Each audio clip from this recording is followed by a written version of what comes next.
1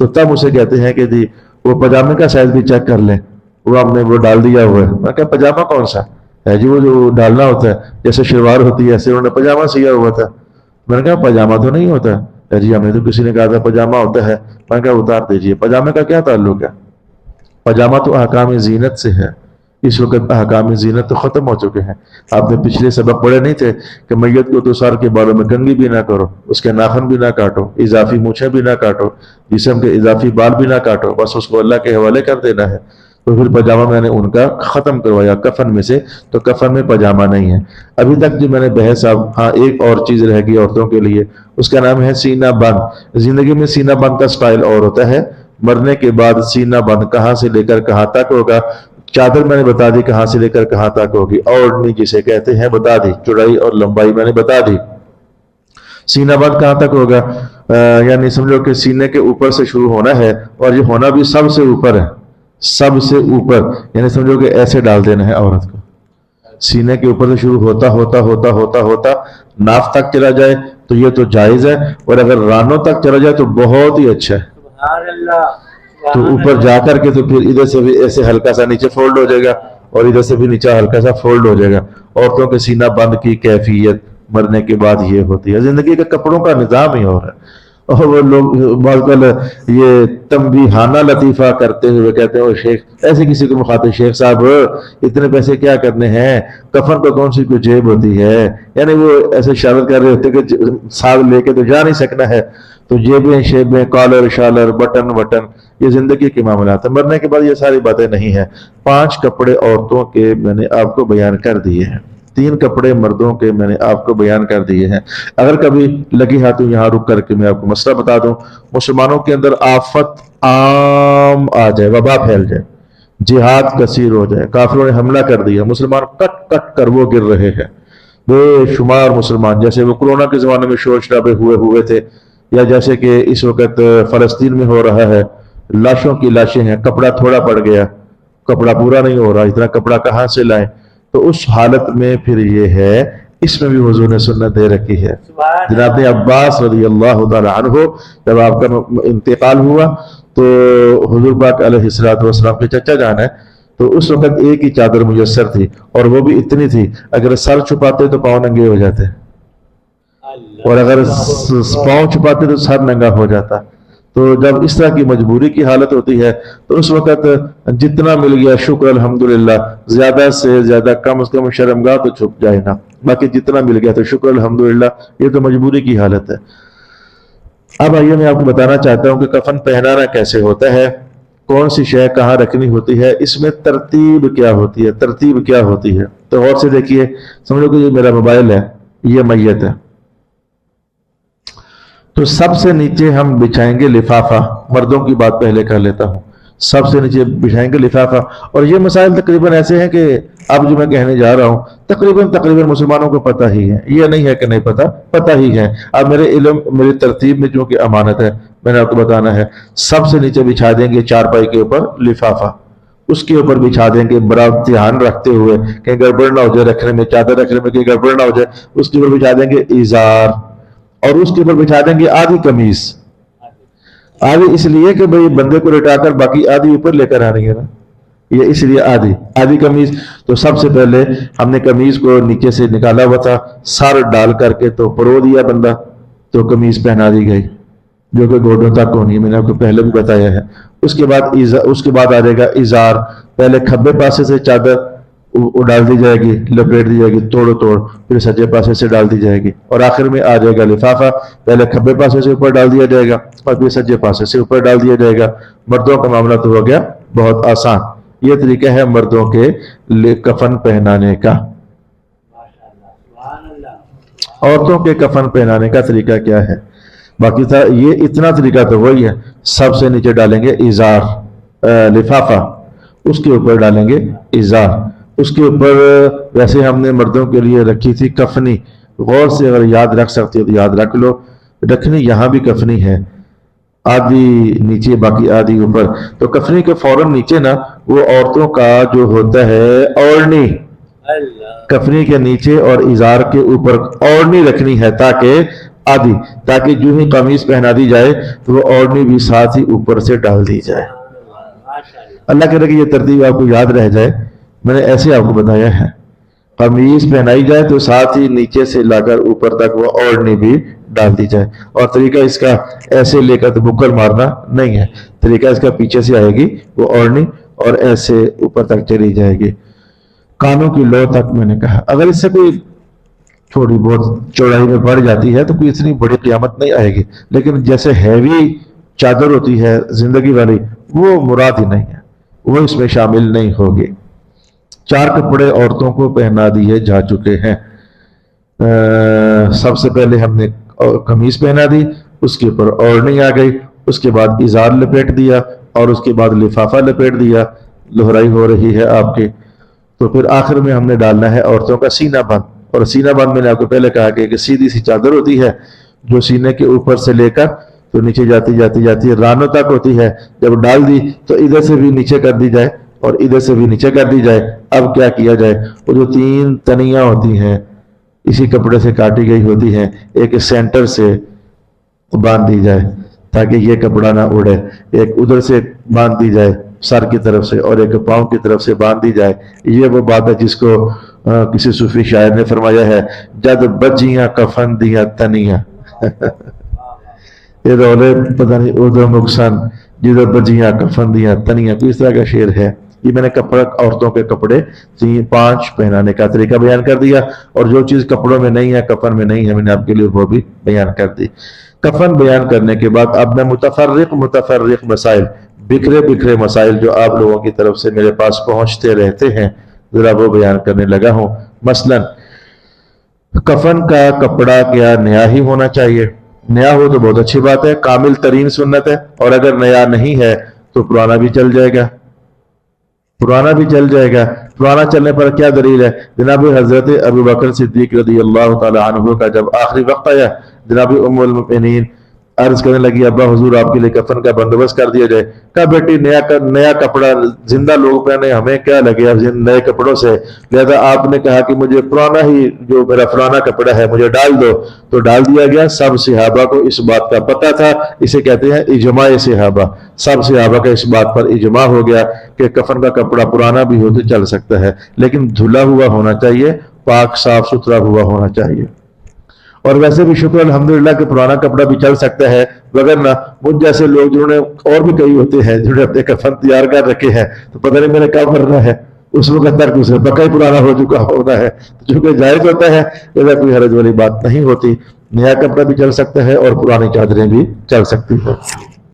colour کپڑا کیا چل سکتا ہے؟ ویسے اللہ کا شکر ہے آج تک میری زندگی میں کوئی ایسا واقعہ سامنے آیا نہیں ہے کہ لوگ کو اتنے ہی گرے ہوئے تھے، غریب تھے کہ ان کے پاس سفید کپڑا بھی نہیں تھا، آج تک کوئی واقعہ ویسے پیش آیا نہیں ہے۔ لیکن اگر واقعہ پیش آ جائے تو کفن کے پیسے نہیں ہیں، نئے کپڑے بھی نہیں، وائٹ پرانے بھی نہیں پڑے ہوئے ہیں چادریں، تو جس رنگ کا میسر ہے ڈالا جا سکتا ہے۔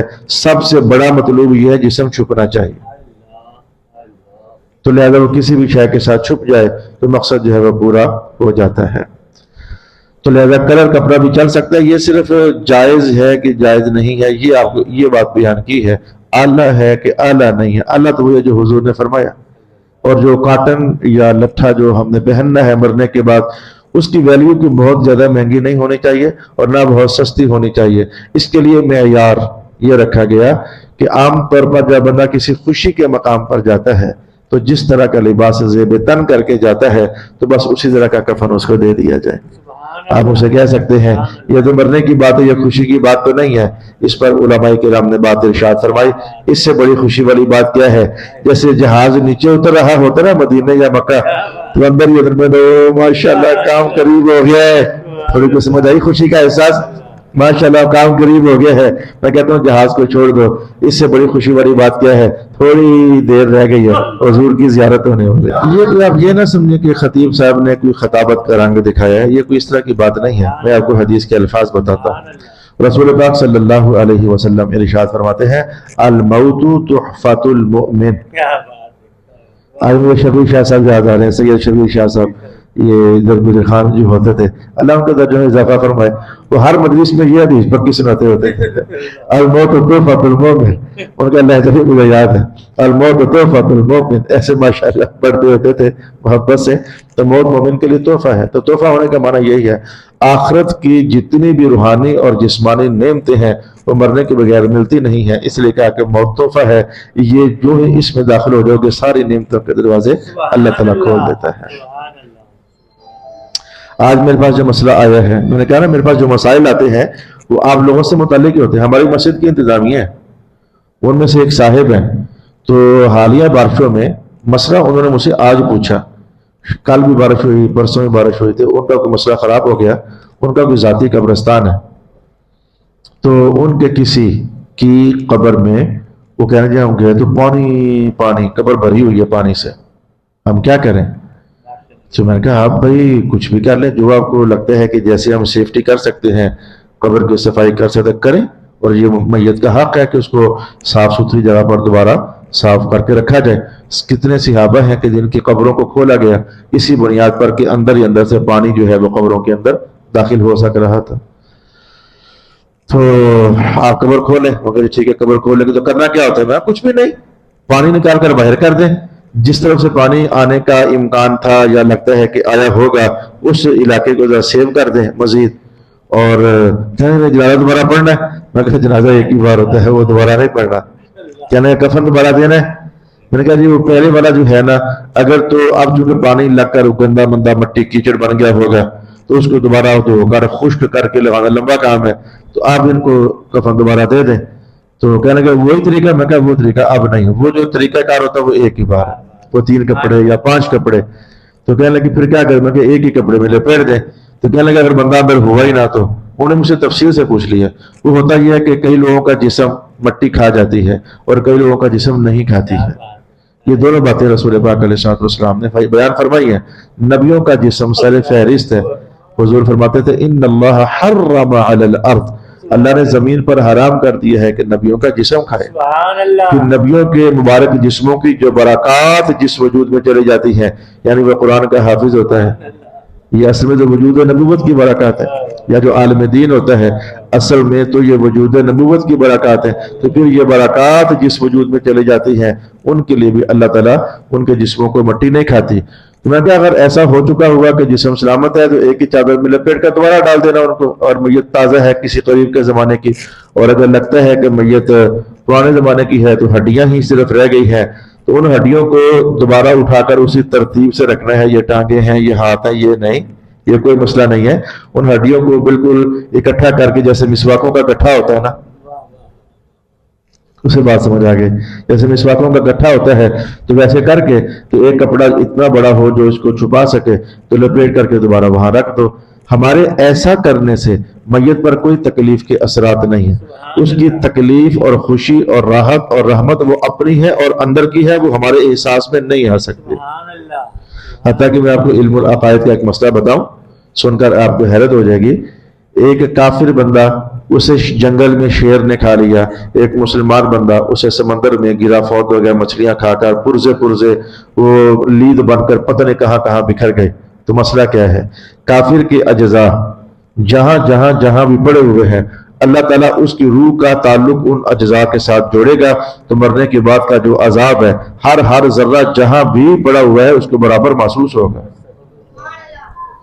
اور میت مسلمان ہے، اللہ کے یہاں قابل بخشش ہے، تو بھلے اس کو مچھلیاں کھا جائیں، بھلے اس کے پرزے پرزے ہو جائیں، وہ پرزے پرزے جہاں بھی پھیلا ہوا ہے تو اس کی روح کا اللہ باقاعدہ تعلق قائم کرتا ہے، اور تعلق قائم کرتے ہوئے پھر وہ ساری تاثیر رحمت ان تک پہنچتی ہے۔ اور اگر جلدی سمجھنا چاہتے ہیں تو میں آپ کو یوں بتا دیتا ہوں، بعض باتیں ادھر ادھر کی مثالیں مقصد کو جلدی سمجھا دیتی ہیں، ایک پنکھا یہ ہے، ایک یہ ہے، ایک یہ ہے، ایک یہ ہے، لیکن جو ہی بٹن دبائیں گے تو ادھر کی بجلی کی تاثیر سب میں آ جاتی ہے۔ جلدی سمجھ آ گئی نا؟ سب میں وہ تاثیر آ جاتی ہے۔ جب بجلی کٹ جاتی ہے تو پچھلی تاثیر ساری کی ساری رک جاتی ہے۔ بالکل میں یہ نہیں کہتا کہ بالکل ایسے، اس سے کئی گنا بہتر طریقے سے۔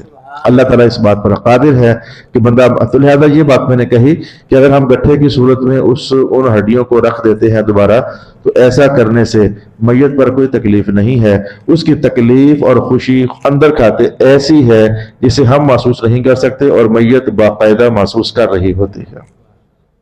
یہ ایک اور چیز میں نے آپ کی خدمت میں عرض کر دی ہے. میں نشان لگا کر لایا ہوں جو آپ کی طرف سے مشہور ترین سوالات کفن دفن کے متعلق ہوتے ہیں.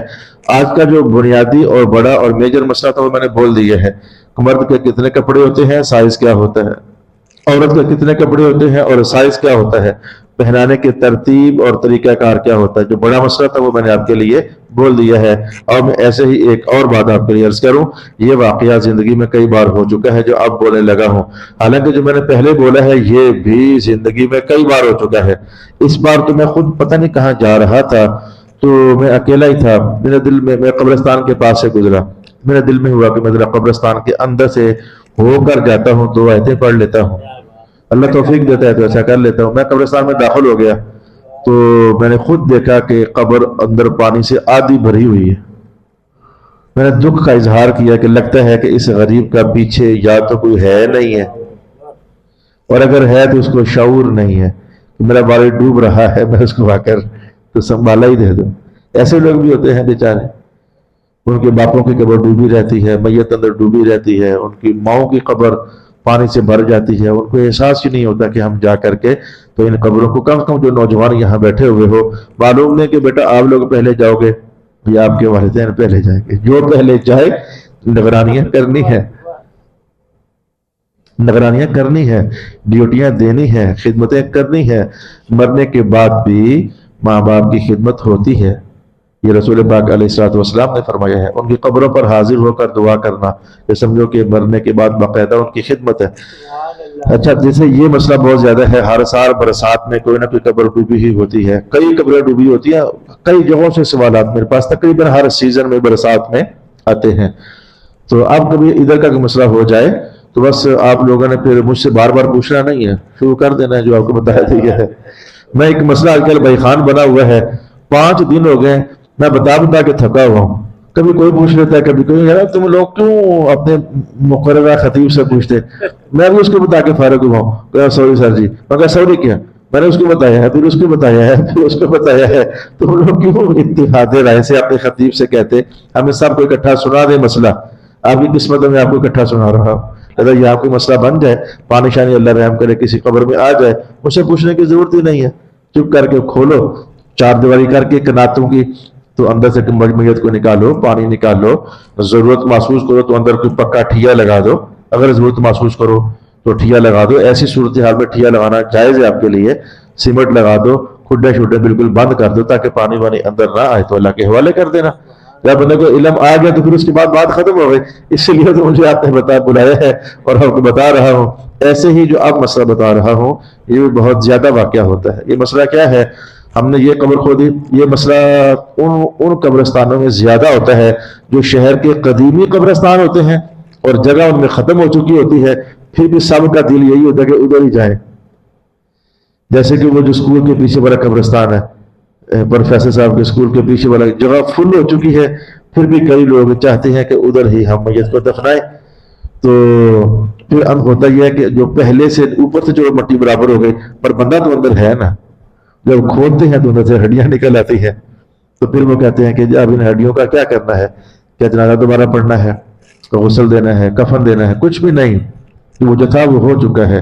اب ان ہڈیوں کو صرف لیں اور اکٹھا کر کے، جیسے میں نے پہلے کہا، تو ایک کپڑے میں لپیٹ کر کے ساتھ رکھ دیں. اب اگر یہ ہڈیوں والا نیک ہوگا تو اس کی برکت سے اللہ نئے آنے والے کو معاف کرے گا. سبحان اللہ، سبحان اللہ. اور اگر جو نیا آنے والا ہے یہ نیک ہوگا، اس کی وجہ سے ہڈیوں والے بابے کو اللہ معاف کر دے گا. اور اس کا ثبوت قرآن حکیم سے ہے. غور سے سمجھنے کی کوشش کر لینا.